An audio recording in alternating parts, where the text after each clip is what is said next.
ক্ষুদ্র ঋণ বিতরণকারী সরকারি সংস্থা পিডিবিএফ এর শত শত কোটি টাকার ঋণ লোপাটের খবর যমুনা টেলিভিশনের প্রচারের পর মাঠে নেমেছে দুর্নীতি দমন কমিশন।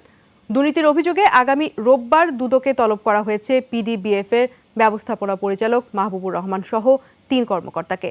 দুদক কমিশনার জানান, এমডির নিয়োগ প্রক্রিয়া বৈধ ছিল না, অথচ তিনি কয়েক ধাপে পদোন্নতি নিয়ে এখন প্রতিষ্ঠানটির শীর্ষ ব্যক্তি।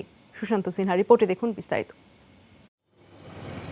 ঋণ কেলেঙ্কারি, দুর্নীতি আর স্বজনপ্রীতির মাধ্যমে চলছে পল্লী দারিদ্র্য বিমোচন ফাউন্ডেশন পিডিবিএফ। ব্যবস্থাপনা পরিচালক মাহবুবুর রহমানের একক আধিপত্যে ঋণের নামে লোপাট করা হয়েছে কোটি কোটি টাকা। দুর্নীতির এমন তথ্য নিয়ে সম্প্রতি ধারাবাহিক প্রতিবেদন প্রচারিত হয় যমুনা টেলিভিশনে। অনুসন্ধানে বাগেরহাটের রঞ্জিতপুর সমিতিতে 22 লাখ টাকার ঋণ লোপাটের চিত্র উঠে আসে। সব মিলিয়ে বাগেরহাটের 24টি সমিতিতে পুরনো গ্রাহকদের নামে ঋণ দেখিয়ে তুলে নেওয়া হয় প্রায় 3 কোটি টাকা। আর এই ঋণ লোপাট জায়েজ করতেই গেল 4 বছর ধরে অডিট বন্ধ রাখেন প্রতিষ্ঠানটির ব্যবস্থাপনা পরিচালক।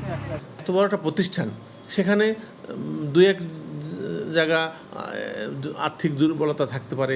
সারা দেশে পিডিবিএফ এর 300-ও বেশি শাখায় আর্থিক অনিয়ম হয়েছে শত কোটি টাকার বেশি। এখানেই শেষ নয়, সোলার প্রকল্পের যন্ত্রপাতির কেনাকাটায় কোটি কোটি টাকার অনিয়মের খবরও তুলে ধরে যমুনা টেলিভিশন। ব্যবস্থাপনা পরিচালক একাই 4টি দায়িত্ব পালন সহ স্বজনপ্রীতির মাধ্যমে অর্থ হাতিয়ে নিয়েছেন এমন প্রমাণও বের করেছে যমুনা নিউজ। এরপরই নড়েচড়ে বসে দুর্নীতি দমন কমিশন, শুরু করে পিডিবিএফ এর সব অনিয়মের তদন্ত। এই অভিযোগটির অনুসন্ধান হওয়া প্রয়োজন। বর্তমান ব্যবস্থাপনা পরিচালক মাহবুবুর রহমান প্রতিষ্ঠানটিতে ঢুকেছিলেন মানব সম্পদ ম্যানেজার হিসেবে। দুদকের অভিযোগে বলা হয়েছে, সেই নিয়োগ প্রক্রিয়াটি ছিল অবৈধ। তিনি সহ সাবেক ঊর্ধ্বতন প্রশিক্ষণ সমন্বয়কারী সুফিয়া বেগম এবং সোলার প্রকল্পের ব্যবস্থাপক আনারুজ্জামান আয় বহির্ভূত সম্পদ অর্জন করেছেন। ক্রয় নীতিমালা অনুসরণ না করে দুর্নীতির মাধ্যমে সোলার উপকরণ কেনার অভিযোগও রয়েছে তাদের বিরুদ্ধে। এসব বিষয়ে জানতে আগামী রোববার সুফিয়া বেগম ও আনোয়ারুজ্জামানকে এবং সোমবার ব্যবস্থাপনা পরিচালক মাহবুবুর রহমানকে ব্যক্তিগত নথিসহ হাজির হতে চিঠি দিয়েছে দুদক। যিনি এমডি আছেন, দায়িত্ব ওনার বর্তাবে, he is accountable in all respect. কারণ আমরা তো স্পেসিফাই করে বলবো যে আপনার সেজন্য কিছু চাহিদাও দেওয়া আছে তাদেরকে। এই সমস্ত ক্রয় সংক্রান্ত কাগজপত্র তাদেরকে আমাদের এখানে সরবরাহ করতে হবে, নিয়োগ সংক্রান্ত কাগজপত্র তাদেরকে আমাদের কাছে সরবরাহ করতে হবে।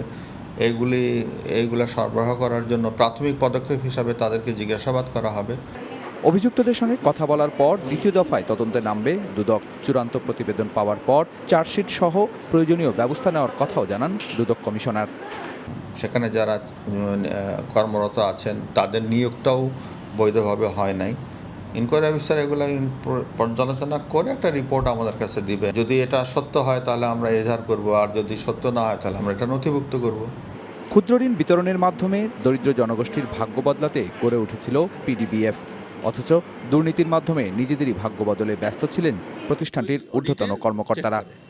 90% পায় কোথাও। সুশান্ত সিনহা, যমুনা নিউজ, ঢাকা।